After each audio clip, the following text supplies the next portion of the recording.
Malinaw na may bahid ng politika ang ordinansang ito. Kaya't isang malaking kasinungalingan ang pinalabas ngayon ng mayor ng San Juan na welcome ang lahat ng nais tumulong sa San Juan. Sinungaling ka.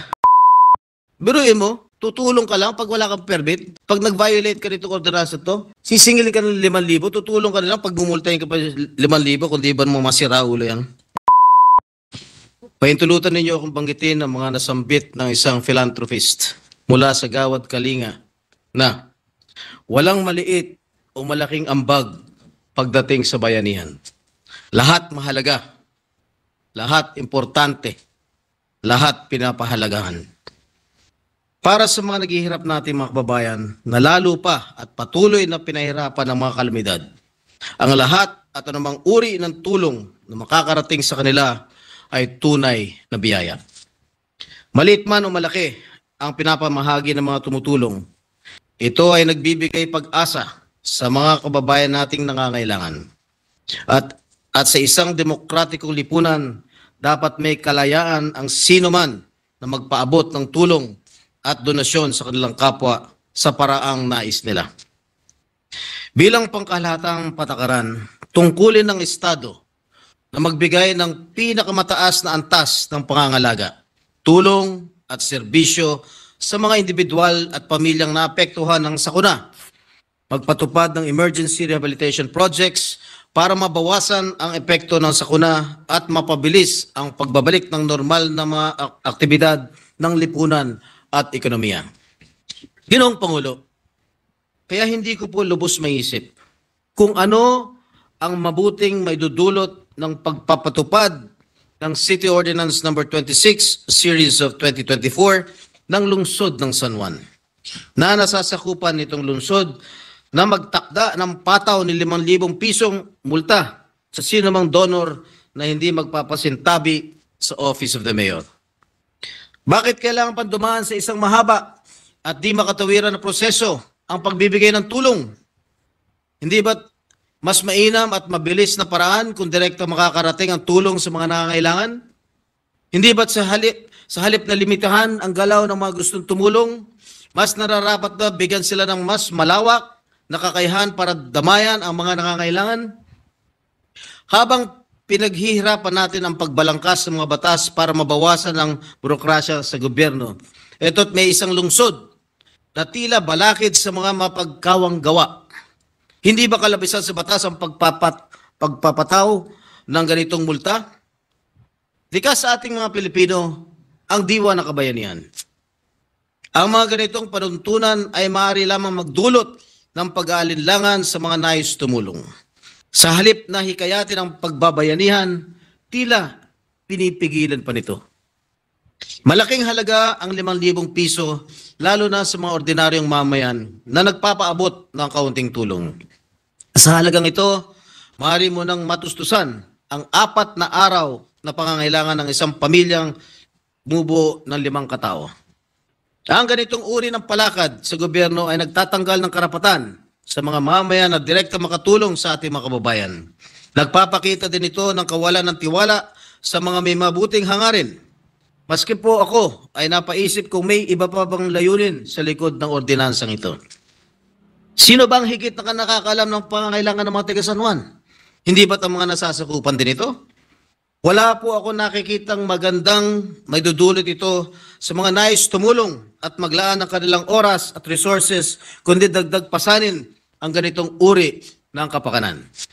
Ginoong Pangulo, minsan din po ako nanilbihan bilang alkalde ng San Juan. Ganun din ang aking kapatid na Senator JV at naging Pangulo ng League of Municipalities of the Philippines. Pero ni minsan ay hindi ko hinarangan o hinadlangan ang anumang tulong para sa aking mga kababayan na nasalanta at nangangailangan. Kahit pa ito ay galing sa mga hindi ko nakakasundo o kaalyado sa politika. Malinaw na may bahid ng politika ang ordinansang ito.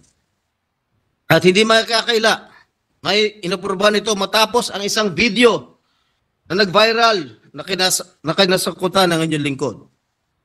Sa insidenteng yun, pinagkaitan ako ng pagkakataon na ipagbigay alam sa mga biktima ng sunog na handa ako na magbigay ng tulong.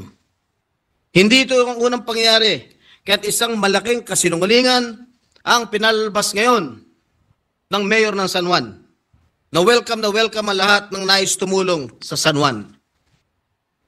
Bukod sa napapabalita noon na pagpapakulong sa akin sa kalagitnaan ng pandemya na namimigay po ako ng bangos sa mga tiga San Juan, pinagdamutan din ang inyong lingkod na mamigay ng kaunting tulong sa ating mga kababayan.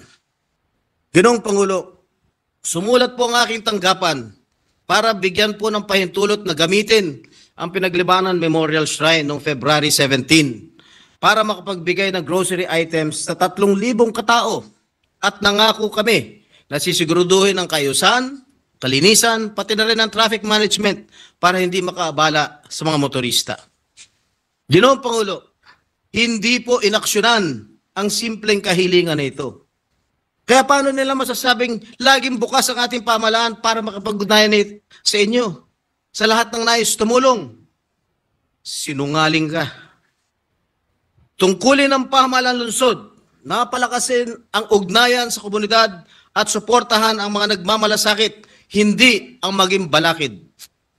Sa halip ng magpatupad ng multa, dapat ay maglatag ng mga hakbang na magsisiguro na magiging mabisa at agara mapapaabot ang mga tulong mula sa pribadong individual o sektor. Dapat may laya ang bawat isa na makapagbigay ang bag sa tulong na kailangan ng mga biktima ng sakuna sa paraang nais nila. Sa usaping ito, kalabisan na pinaiiral ng panuntunan ng San Juan, lalo na kung barangay level ang apektado ng mga sakuna. Masyado naman atang mapanikil o anti-poor ang sistemang pinapatupad nila. Dagdag pa ang pagpapataw ng multa. Biruin mo, tutulong ka lang pag wala kang permit. Pag nag-violate ka nito ordinansa to, sisingilin ka ng 5,000, tutulong ka lang pag bumultahin ka pa 5,000 kung di ba mo masira ulo yan. Sa panahon ng sakuna, hindi dapat pamumulitika ang pairalin. May sinumpang mandato tayong mga lingkod bayan. Ang unahin, hindi ang pansariling interes, kundi ng nakakarami. Ang pagsasakripisyo para sa kapakanan ng taong bayan. Panghuli, nananawagan po ako sa mga leader dyan po sa lungsod ng San Juan na muling pag-isipan ang pagpapatupad sa kanilang ordonansa. Pairalin natin ang pagbabayanihan at pagmamalasakitan, hindi lamang ang mga nangangailangan, maging ang mga nagmabagandang loob sa kanilang nasasakupan. Maraming salamat po sa inyong pakikinig. Naway patuloy tayo maging gabay ng ating mga kababayan tungo sa mapayapa at masaganang pamayanan. Maraming salamat po. Matapos ang maanghang na birada ni Senador Jinggoy Estrada, umani naman ito ng iba't ibang reaksyon mula sa ating mga netizens. Ayon kay Bong Lintag, mahirap ba sumunod sa ordinansa? Senador ka, dapat marunong kang umintindi at huwag mong gamitin ang pagka-senador mo. Pahayag naman ni Josefina Cortez, noon pa, galit ka na kay Zamora. Tinalo na kayo mga Estrada kaya galit ka. Malapit na naman ang halalan kaya ayan paninira mo. Mabuhay Mayor Zamora.